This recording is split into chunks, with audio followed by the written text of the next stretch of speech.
الحمد للہ رب العالمین والصلاة والسلام علی سید المرسلین اما بعد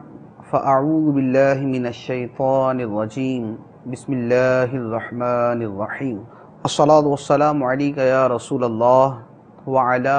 آلک واصحابک یا حبیب اللہ الصلاة والسلام علیک یا نبی اللہ وعلی آلک واصحابک یا نور اللہ۔ مصنف عبد الرزاق کی حدیث ہے، حضرت علی المرتضیٰ شیر خدا رضی اللہ تعالی عنہ سے روایت ہے۔ سرکار دو عالم صلی اللہ تعالی علیہ وآلہ وسلم نے ارشاد فرمایا، من صلی علی صلاۃً کتب اللہ لہ قیراطً والقیراط مثل احد، جس نے مجھ پر ایک مرتبہ درود پڑھا اللہ تبارک و تعالی اس کے لیے ایک قیراط ثواب لکھ دیتا ہے، اور قیراط احد پہاڑ کے برابر ہے۔ صلو علی الحبیب صلی اللہ تعالی علی محمد صلی اللہ علیہ وسلم۔ فیضان قرآن کے آج کے اس سلسلے میں ہم سورہ بقرہ کی آیت نمبر 172 سے قرآن پاک کا درس سنیں گے۔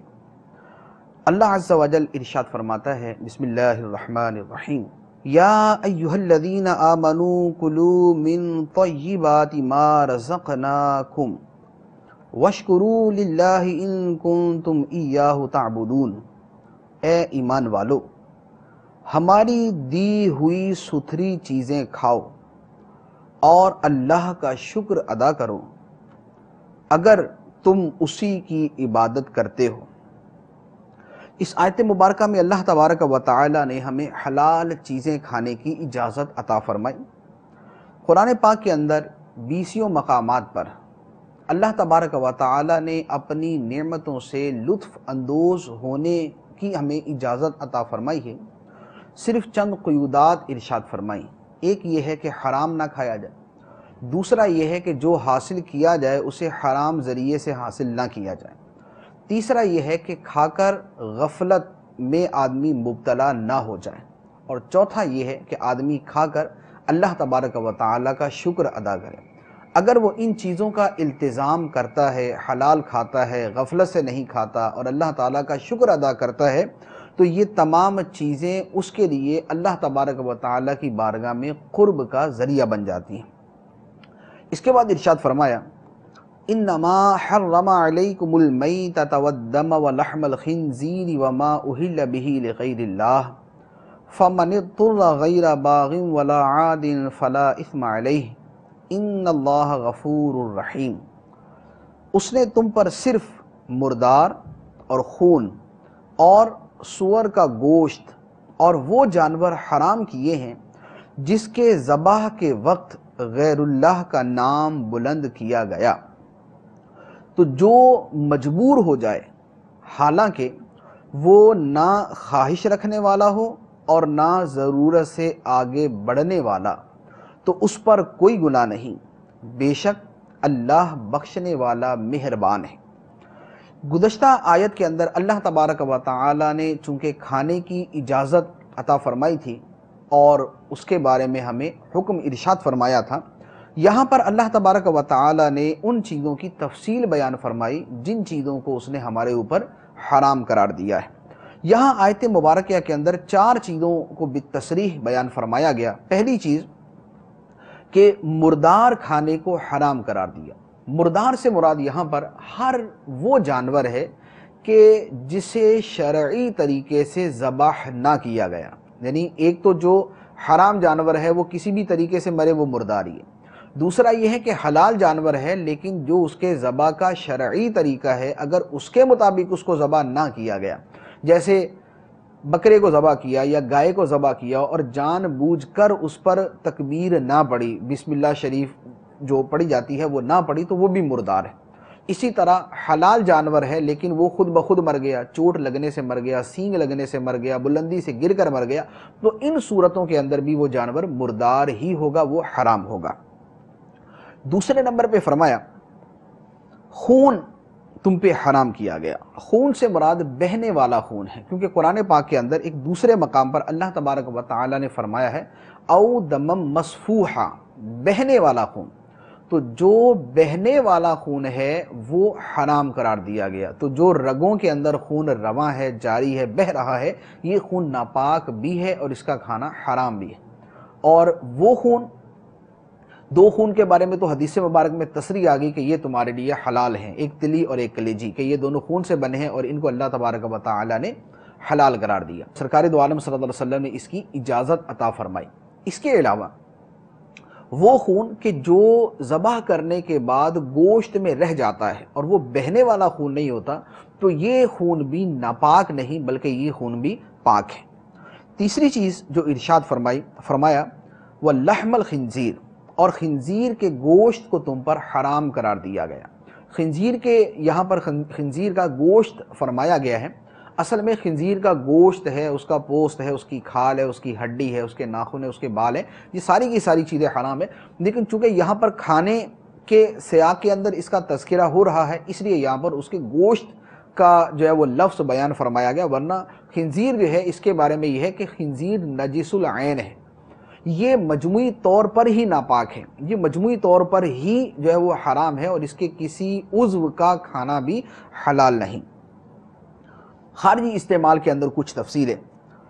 چوتھی چیز جس کو حرام قرار دیا وہ فرمایا کہ وہ جانور کہ جسے اللہ کے علاوہ کسی اور کے نام پر ذبح کیا گیا، یعنی جب ذبح کرتے ہوئے اللہ کے نام پہ ذبح کیا جاتا ہے تو اس وقت اسے اللہ کے نام پہ ذبح کرنے کی بجائے کسی اور کے نام پہ ذبح کیا جائے، خواہ اس کو بت کے نام پہ ذبح کیا جائے یا کسی اور کے نام پہ ذبح کیا جائے۔ لیکن یہاں پر یہ بات یاد رہے کہ یہاں مراد ہے اس کے ذبح کے وقت اس پر کسی اور کا نام لینا۔ لہذا زندگی کے اندر آدمی اپنے بہت سارے جو ہے وہ مفادات یا بہت ساری مناسبتوں کے پیش نظر اس پر کوئی نام لے دیتا ہے، جیسے جس آدمی نے ولیمے کے لیے جو ہے وہ جانور پالا ہوا ہے تو وہ بول دیتا ہے کہ یہ ولیمے کا جانور ہے، یا وہ بول دیتا ہے کہ یہ قربانی کا جانور ہے، یا یہ میرا جانور ہے، یا یہ فلاں کا جانور ہے۔ تو ایسی نسبتیں اور ایسی اضافتیں جو زندگی کے اندر استعمال کی جاتی ہیں، جس کا مقصد یہ بیان کرنا ہوتا ہے کہ یہ جانور ہم نے فلاں مقصد کے لیے رکھا ہوا ہے، تو ایسی نسبتوں سے جانور حرام نہیں ہو جاتا۔ اب اسی کی صورت یہ بھی ہے کہ جیسے ایک آدمی نے اس لیے جانور پالا ہوا کہ اسے ذبح اللہ کے نام پہ کرنا ہے، لیکن اس جانور کو ذبح کر کے اس کا گوشت فقراء کے اندر تصدق کیا جائے گا، فقراء میں بانٹا جائے گا، تقسیم کیا جائے گا، اور اس صدقے کا ثواب اپنے آباء و اجداد کو، اپنے مسلمان ماں باپ کو، بہن بھائیوں کو، یا کسی رشتہ دار کو، یا کسی ولی کو، یا کسی پیر کو، بزرگ کو، سرکار غوث پاک رضی اللہ تعالی عنہ کو، یا سرکار دو عالم صلی اللہ تعالی علیہ وسلم کی بارگاہ میں اس کا ثواب پیش کیا جائے گا۔ تو وہ جانور کہ جو ایصال ثواب کے لیے رکھا گیا اور اس کی حیات کے اندر یہ کہا جاتا ہے کہ یہ جانور فلاں کا ہے، تو اب جیسے یہ کہہ سکتے ہیں کہ یہ جانور ولیمے کا ہے، قربانی کا ہے، زید کا ہے، عمر کا ہے، بکر کا ہے، فلاں کام کے لیے ہے، تو جو جانور ایصال ثواب کے لیے ہوتا ہے تو مسلمان اس کے بارے میں بول دیتے ہیں کہ چونکہ اس کا ثواب سرکار غوث پاک رضی اللہ تعالی عنہ کو پہنچایا جائے گا، تو بول دیتے ہیں کہ یہ 11ویں شریف کا جانور ہے، یا بول دیتے ہیں کہ یہ سرکار غوث پاک رضی اللہ تعالی عنہ کا جانور ہے، یہ فلاں بزرگ کا، فلاں ولی کا یہ جانور ہے۔ تو اس سے مراد کیا ہوتا ہے؟ اس سے مراد کسی مسلمان کے تصور میں بھی یہ نہیں ہوتا کہ میں اس کو اللہ کے نام پہ ذبح کرنے کے بجائے اس کو میں معاذ اللہ کو غوث پاک کے نام پہ ذبح کروں گا، یا میں اس کو فلاں ولی پیر بزرگ کے نام پہ ذبح کروں گا، ایسا کسی کا تصور بھی نہیں ہوتا۔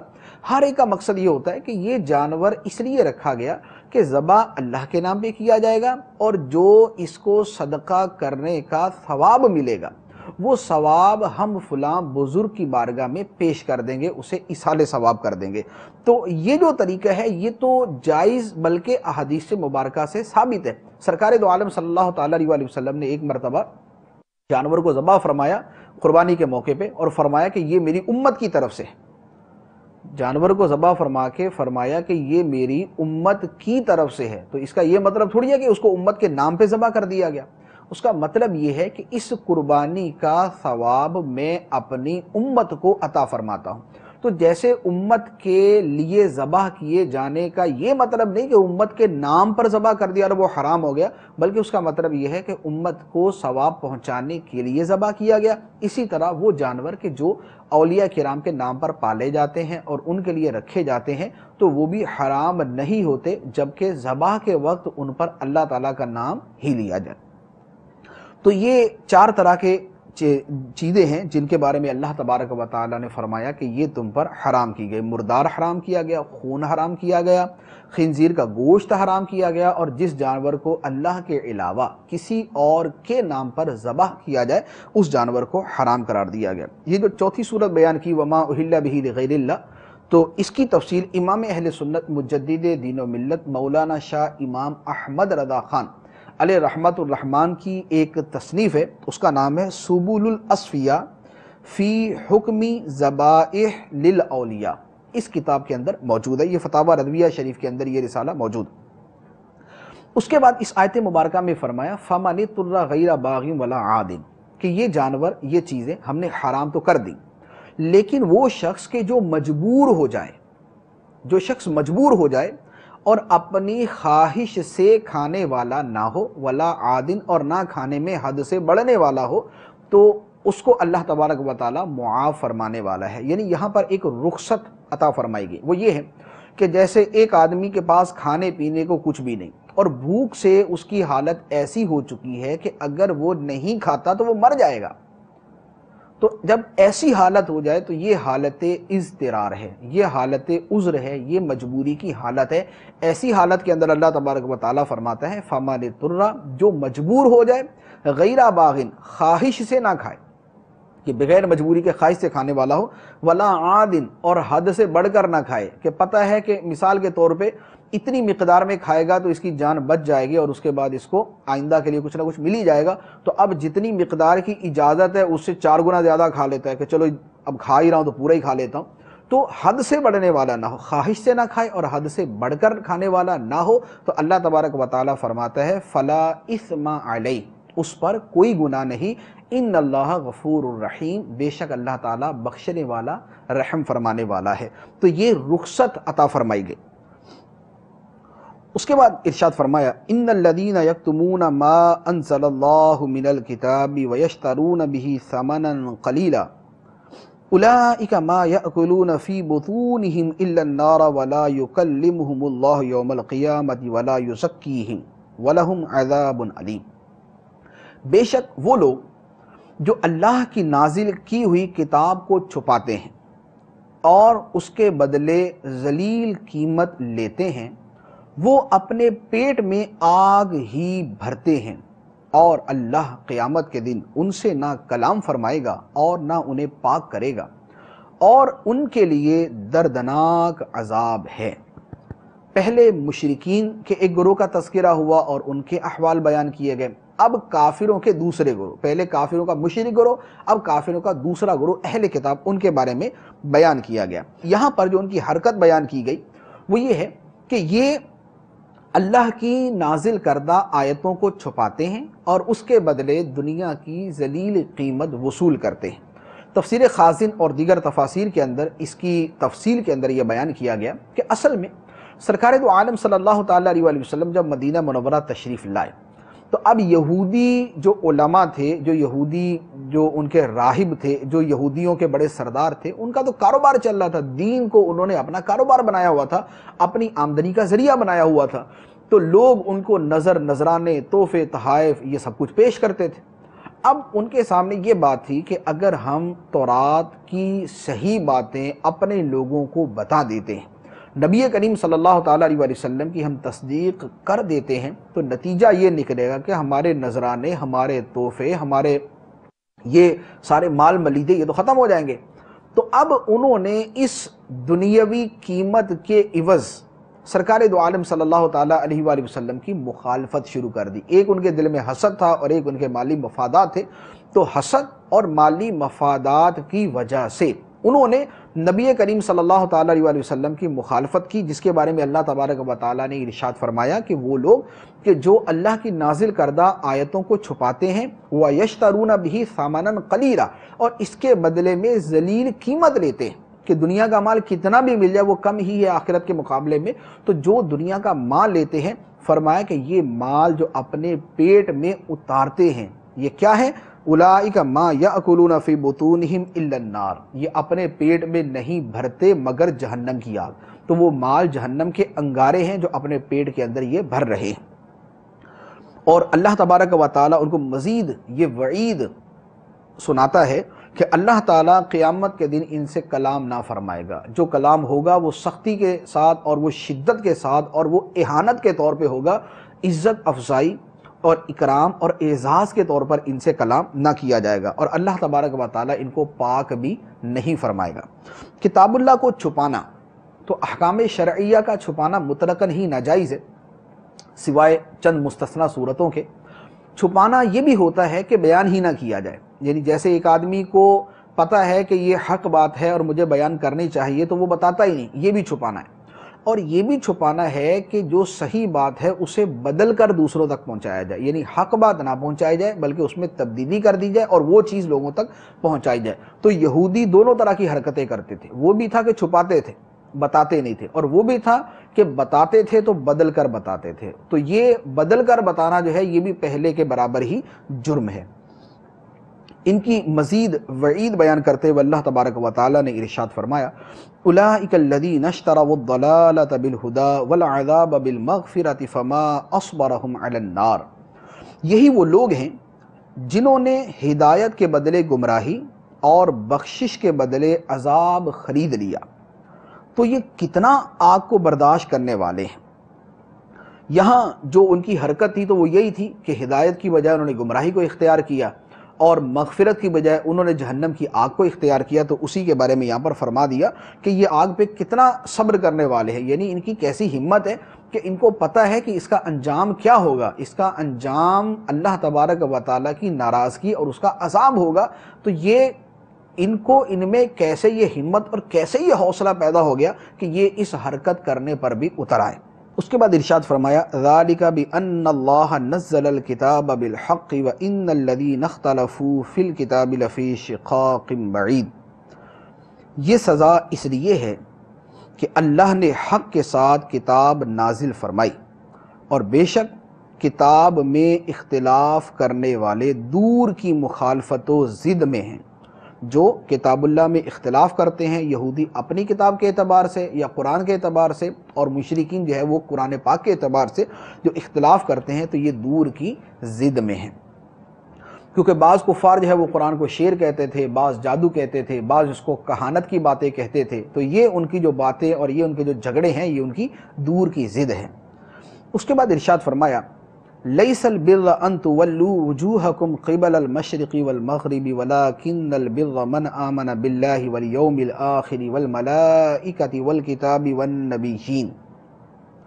وآت المال علی حبہ ذوی القربى والیتامى والمساکین وابن السبیل والسائلین وفی الرقاب واقام الصلاة وآت الزکاة والموفون بعہدہم اذا عاہدوا والصابرین فی البأساء والضراء وحین البأس اولئک الذین صدقوا واولئک هم المتقون۔ اصل نیکی یہ نہیں کہ تم اپنے منہ مشرق یا مغرب کی طرف کر لو، بلکہ اصلی نیک وہ ہے جو اللہ اور قیامت اور فرشتوں اور کتاب اور پیغمبروں پر ایمان لائے اور اللہ کی محبت میں اپنا عزیز مال رشتہ داروں اور یتیموں اور مسکینوں اور مسافروں اور سائلوں کو اور غلام لوڈیوں کی گردنیں آزاد کرانے میں خرچ کرے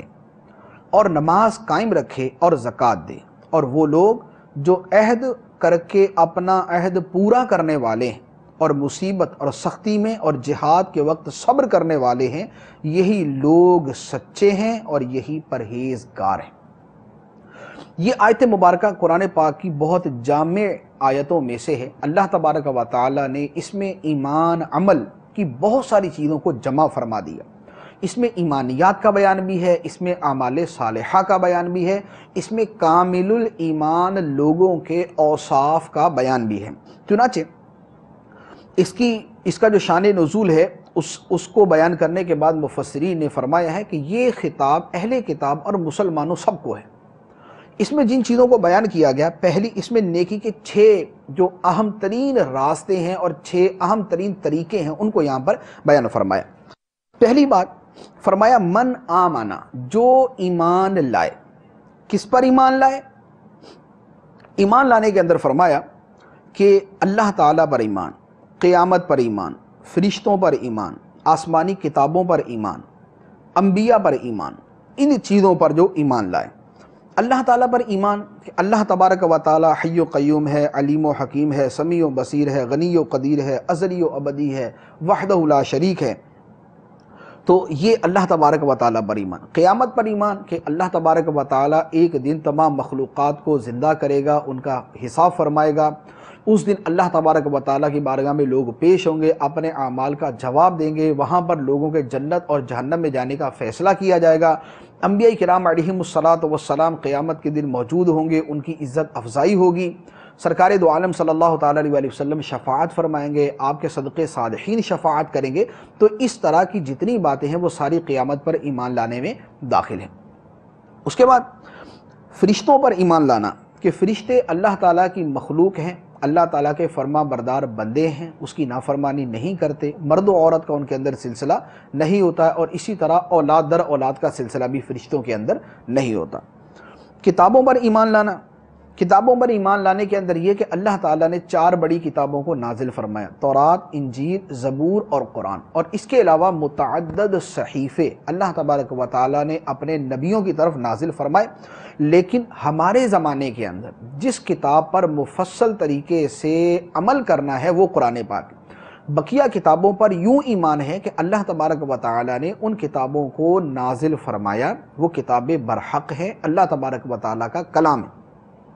لیکن جو ہمیں عمل کا حکم ہے وہ قرآن پاک پر۔ تو جو قرآن پاک پچھلی کتابوں کی جن چیزوں کی عمل کے اعتبار سے تائید فرماتا ہے، یعنی ان کو نقل کرتا ہے یا ان کی چیزوں کو برقرار رکھتا ہے، ان پر عمل کیا جائے گا، اور وہ عمل بھی حقیقتاً قرآن پاک پر ہی عمل ہوگا۔ اس کے بعد انبیاء پر ایمان لانا، تو تمام انبیاء پر ایمان لایا جائے گا کہ اللہ تبارک و تعالیٰ نے جتنے بھی انبیاء کائنات میں بھیجے وہ تمام کے تمام اللہ تبارک و تعالیٰ کے نبی تھے، اور ہم ان تمام پر ایمان لاتے ہیں، اور نفس ایمان کے اندر اور ان کے نفس نبوت کے اندر ہم ان کے درمیان فرق نہیں کرتے۔ بقیہ جہاں تک افضلیت کا معاملہ ہے تو انبیاء کرام علیہم الصلاۃ والسلام میں افضلیت کے درجات ہیں، یہ خود قرآن پاک کے اندر ہے، تلک الرسل فضلنا بعضهم علی بعض، کہ یہ رسول ہیں، ان میں سے بعض کو بعض پر ہم نے فضیلت عطا فرمائی۔ تو یہ ایمانیات کی ایک عمدہ قسم کی یہ تفصیل ہے جو اللہ تبارک و تعالیٰ نے اس میں بیان فرمائی ہے۔ اور ایمان مفصل اور ایمان مجمل جو ہمارے ہاں بچوں کو یاد کرایا جاتا ہے، اس میں جو ایمان مفصل ہے اس کا معتد بہا حصہ جو ہے وہ یہیں سے ماخوذ ہے، وہ اسی آیت مبارکہ اور اسی طرح کی آیات مبارکہ سے ماخوذ ہے۔ دوسری چیز ارشاد فرمائی وآت المال علی حبہ، کہ وہ اللہ کی محبت میں اپنا پسندیدہ مال خرچ کرتے ہیں۔ پھر آگے مال کے مصارف بیان فرمائے گئے، جس میں فرمایا کہ مال خرچ کیا جائے رشتہ داروں پر، یتیموں پر، مسکینوں پر، مسافروں پر، سائلین پر، اور غلام اور باندیوں کو آزاد کرانے کے اندر۔ تو جو رشتہ دار پر مال خرچ کرنا ہے اس کا دگنا ثواب ہے، ایک تو صلہ رحمی کا ثواب ملتا ہے اور دوسرا اس کو صدقہ کرنے کا ثواب ملتا ہے۔ پھر فرمایا کہ علی حبہ، علی حبہ کا مطلب یہ بھی ہو سکتا ہے کہ آپ مال پسند ہونے کے باوجود، مال کی محبت ہونے کے باوجود، یا مال محبوب ہونے کے باوجود اس کو خرچ کرتے ہیں، اور یہ بھی ہو سکتا ہے کہ اللہ تعالیٰ کی محبت میں خرچ کرتے ہیں، اور دونوں معنی ہی اپنی جگہ درست ہیں۔ تو اللہ تبارک و تعالیٰ کی رضا کی خاطر اللہ تعالیٰ کی محبت میں اپنا پیارا مال خرچ کرتے ہیں۔ قرآن پاک میں ایک اور مقام پر 4 پارے کی بالکل پہلی آیت کے اندر فرمایا گیا لن تنالوا البر حتى تنفقوا مما تحبون، تم ہرگز نیکی کو نہیں پا سکتے حتیٰ کہ اپنا محبوب مال اللہ کی راہ میں خرچ کرو۔ تو پسندیدہ مال اللہ تبارک و تعالیٰ کی راہ میں خرچ کرنا اللہ تعالیٰ کو نہایت ہی محبوب ہے، اور وہ جو اپنے عہد پورے کرنے والے، وہ عہد جو ہم نے اللہ سے کیا ہے، ہم مسلمان ہوئے تو ہم نے عہد کیا کہ ہم اللہ تعالیٰ کی اطاعت کریں گے، اللہ تعالیٰ کی فرما برداری کریں گے۔ وہ عہد جو ہم نے اللہ کے نبی سے کیا کہ ہم ان کی تعلیمات پر عمل کریں گے، ان کے طریقے کے مطابق چلیں گے اور ان کی ہدایات کو اپنے لیے مشعل راہ بنائیں گے۔ وہ عہد جو آدمی اپنے شیخ اور اپنے پیر سے کرتا ہے کہ وہ اس کے پیچھے چلتا ہوا راہ ہدایت پر چلے گا۔ وہ عہد جو ہم اپنی عام زندگی کے اندر دوسروں سے کرتے ہیں، وہ عہد کہ جو میاں بیوی نکاح کے وقت کرتے ہیں کہ ایک دوسرے کے حقوق کا خیال رکھیں گے۔ تو اس طرح کے جتنے بھی عہد ہیں ان تمام کو پورا کرنا اللہ تبارک و تعالیٰ کی بارگاہ میں بہت بڑی نیکی ہے، اور وہ جو اپنے عہد پورے کرنے والے ہیں۔ اور پھر فرمایا وَالصَّابِرِينَ فِي الْبَأْسَاءِ وَالضَّرَّاءِ وَحِينَ الْبَأْسِ، ہر حال میں صبر کرنے والے، تنگی میں، تکلیف میں، دکھ میں، مصیبت میں، پریشانی میں، تنگ دستی کے اندر، جہاد کی حالت میں، ہر حال میں جو صبر کرنے والے ہیں، یہ اللہ تبارک و تعالیٰ کو بڑے پیارے ہیں۔ جو اپنے ایمان میں سچے ہیں، جو اپنے دعووں میں سچے ہیں، جو اپنے ایمان کی حقیقت کے اندر سچے ہیں کہ یہ ایمان بھی لائے اور ایمان کے جو ثمرات ہیں وہ بھی ان کی زندگی کے اندر ظاہر ہو گئے۔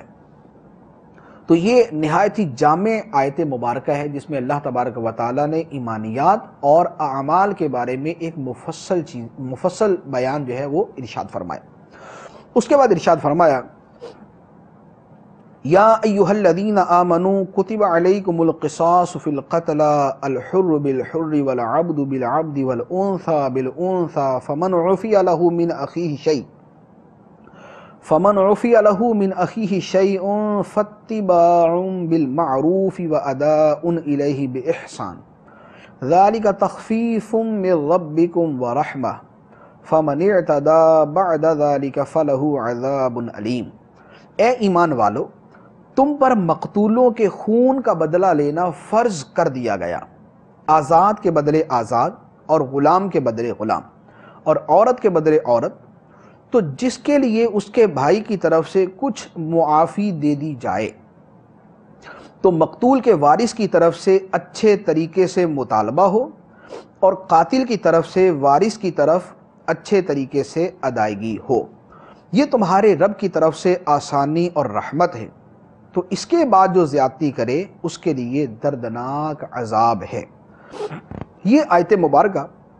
اوس اور خزرج دو قبیلوں کے بارے میں نازل ہو۔ ان میں ایک قبیلہ اپنی تعداد میں، قوت میں، طاقت میں، مال و دولت میں دوسرے سے بڑھ کر تھا، تو جو دوسرے سے بڑھ کر تھا اس نے یہ کہا کہ ہم تمہارے ساتھ جو بدلے کا مقابلہ کریں گے، تمہارے غلام کے بدلے اگر ہمارا غلام قتل کیا گیا تو ہم تمہارا آزاد قتل کریں گے، اگر ہماری کوئی عورت قتل کی گئی تو ہم تمہارا مرد قتل کریں گے، اگر ہمارا ایک بندہ مارا گیا تو ہم تمہارے دو بندے ماریں گے۔ تو یہ زمانہ جاہلیت کے اندر اس طرح کے جو ہے وہ آپس کے اندر بدلہ لینے کے طریقے رائج تھے۔ آیت مبارکہ میں سرکار دو عالم صلی اللہ تعالیٰ علیہ وآلہ وسلم کو یہاں پر جو تعلیم ارشاد فرمائے گی، تو یہ لوگ جب عہد اسلام میں سرکار دو عالم کی بارگاہ میں آئے تو یہ آیت مبارکہ نازل ہوئی اور عدل و مساوات کا حکم دیا گیا، یعنی فرما دیا گیا کہ یہ نہیں ہو سکتا کہ عورت کے بدلے مرد کو قتل کیا جائے اور ایک کے بدلے دو کو قتل کیا جائے، غلام کے بدلے آزاد کو قتل کیا جائے، بلکہ غلام کے بدلے غلام، عورت کے بدلے عورت، آزاد کے بدلے آزاد اور ایک کے بدلے ایک کو قتل کیا جائے گا۔ ایک کے بدلے دو کو یوں قتل کرنا یہ مساوات انسانی کی توہین ہے، تو لہذا اس طرح نہیں ہوگا بلکہ عدل اور مساوات کے مطابق عمل کیا جائے گا۔ پھر اس کے بعد یہاں پر فرمایا فَمَنْ عُفِيَ لَهُ مِنْ أَخِيهِ شَيْءٌ فَاتِّبَاعٌ بِالْمَعْرُوفِ وَأَدَاءٌ إِلَيْهِ بِإِحْسَانٍ، کہ ایک تو قتل کے بدلے قتل کرنا ہے۔ اب اس کا ایک دوسرا طریقہ بھی ارشاد فرما دیا کہ یہ بھی ہو سکتا ہے کہ مقتول کے ورثاء قصاص کے اندر قتل کرنے کی بجائے مال کے اوپر صلح کر لیں یا معاف کر دیں۔ تو فرمایا کہ اگر وہ مال کے بدلے صلح کرتے فَمَنْ عُفِيَ لَهُ مِنْ أَخِيهِ شَيْءٌ، اگر قاتل کو اس کے بھائی کی طرف سے یعنی مقتول کے ورثاء کی طرف سے کچھ معافی مل جاتی ہے، تو اب یہاں پر ہر ایک کو ایک حد میں رہ کر طریقے کے ساتھ وہ پورا معاملہ جو ہے وہ طے کرنا چاہیے۔ قاتل کو چونکہ ادائیگی کرنی ہے لہذا وہ اچھے طریقے سے ادا کرے، ڈنڈی نہ مارے، اور جن لوگوں نے مال کا مطالبہ کیا ہے مقتول کے ورثہ، ان کو چاہیے کہ مطالبہ کرنے کے اندر نرمی کریں، سختی اور شدت والا برتاؤ نہ کریں، کیونکہ اس کی وجہ سے فریقین دوبارہ بھڑک اٹھتے ہیں اور نتیجہ پھر قتل و غارت گری کی طرف جاتا ہے۔ تو اللہ تبارک و تعالیٰ نے ہمیں احسن طریقہ ارشاد فرما دیا کہ اگر آپس میں صلح ہو جائے تو پھر مال کی ادائیگی بھی اچھے انداز میں ہونی چاہیے، اور مقتول کے ورثہ کی طرف سے مال کا مطالبہ بھی اچھے انداز میں ہونا چاہیے۔ پھر یہاں پر ایک اور اہم چیز جو معلوم ہوتی ہے کہ یہاں پر اللہ تبارک و تعالیٰ نے فرمایا کہ جسے اس کے بھائی کی طرف سے کچھ معافی ملے، یعنی قاتل کو اور مقتول کے ورثہ کو آپس میں بھائی قرار دیا۔ اس سے پتہ چلا کہ قتل کرنے سے آدمی کافر نہیں ہو جاتا بلکہ وہ مسلمان ہی رہتا ہے، یعنی قتل کرنا بڑا شدید جرم ہے، حرام ہے، گناہ کبیرہ ہے، لیکن کافر ہو جانا یہ ایک اور چیز ہے۔ پھر فرمایا فَمَنِ اعْتَدَى بَعْدَ ذَلِكَ، جو اس کے بعد بھی زیادتی کرے، یعنی دستور جاہلیت کے مطابق یا تو یہ کرے کہ مال لے لے اور پھر بھی قتل کر دے، یا یہ کرے کہ مال، ایک تو یہ ہے کہ مال لینے کے بعد بھی قتل کر دے، اور دوسرا یہ ہے کہ بجائے اس کے کہ قصاص لے دوسرے طریقے پر اتر آئے جو زمانہ جاہلیت میں رائج تھے کہ ایک کے بدلے دو کو قتل کرنا شروع کر دے، تو یہ زیادتی ہے۔ تو جو اس کے بعد بھی زیادتی کرتا ہے تو فرمایا کہ اس کے لیے دردناک عذاب ہے۔ اس کے بعد ارشاد فرمایا وَلَكُمْ فِي الْقِصَاصِ حَيَاةٌ يَا أُولِي الْأَلْبَابِ لَعَلَّكُمْ تَتَّقُونَ، اور اے عقل مندو، خون کا بدلہ لینے میں تمہاری زندگی ہے تاکہ تم بچو۔ یہ آیت مبارکہ وَلَكُمْ فِي الْقِصَاصِ حَيَاةٌ، تمہارے لیے خون کا بدلہ لینے میں زندگی ہے، یہ آیت مبارکہ اتنی فصیح و بلیغ اور اتنی جامع آیت مبارکہ ہے کہ علماء کرام نے اس ایک آیت کے اوپر اور اس کی فصاحت و بلاغت اور اس کے معانی و مقاصد کے اوپر کتابیں تصنیف کی ہیں۔ اگر وقت ہوتا تو اس کو میں کچھ تفصیل کے ساتھ عرض کرتا، لیکن جو ان جملوں کے اندر ایک جان اور ایک قوت اور ایک عظیم ترین شے کا بیان کیا گیا ہے کہ خون کا بدلہ لینے میں تمہارے لیے زندگی ہے۔ دنیا کے اندر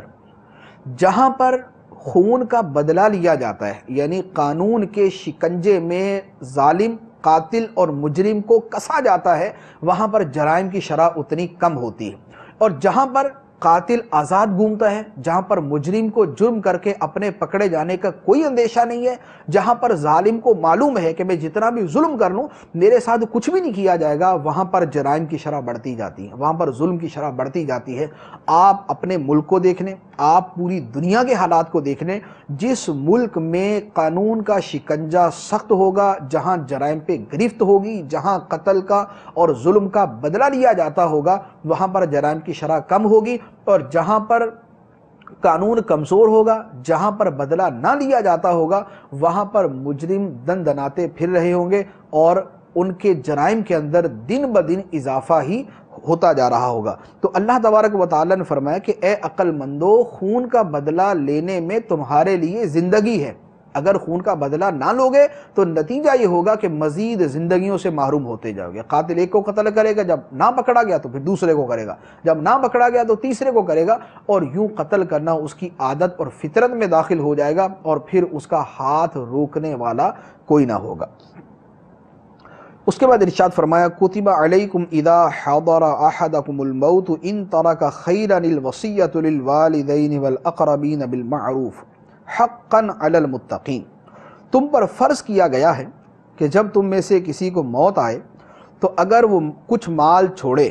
تو اپنے ماں باپ اور قریب کے رشتہ داروں کے لیے اچھے طریقے سے وصیت کر جائے،